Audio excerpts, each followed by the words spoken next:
guys, welcome back again sa ating YouTube channel. So for today's video ay magluluto tayo ng simpleng recipe sa manok.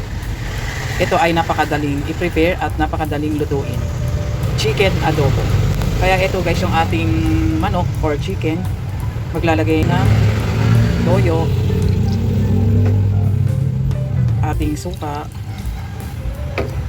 taktakan din natin ng pinong paminta, at maglalagay din tayo guys ng bawang at sibuyas at laurel. Halu-haluin lang natin guys.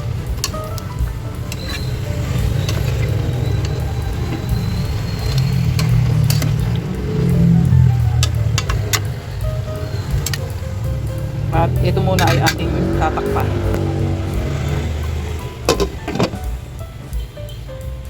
Update guys sa ating niluluto after 15 minutes. Wow, ayan na siya. Halu-haluin lang natin.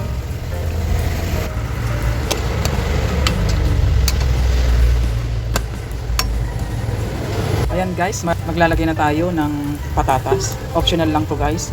Kasi yung mga anak ko, paborito nila ng patatas. At maglalagay din ako ng 1 tablespoon of brown sugar. Ayan, pampabalanse sa ating niluluto. Halu-haluin natin.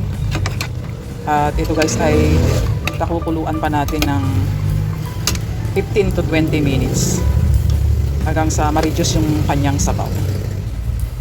Kaya takpan ulit natin. After 15 minutes natin siya pinapakuluan. Ito na guys yung ating adobong manok. Marami pa siyang sauce.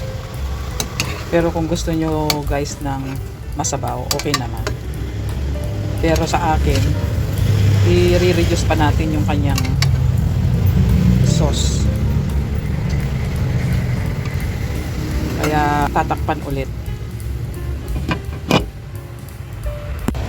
Update guys ulit sa ating nilulutong chicken adobo. Ayan guys, halu-haluin lang natin at nag-reduce na yung kanyang sauce. Kaya luto na guys itong ating chicken adobo. Kaya ayan na nga guys, it's done na ang ating chicken adobo. Kaya thank you for watching and don't forget to subscribe.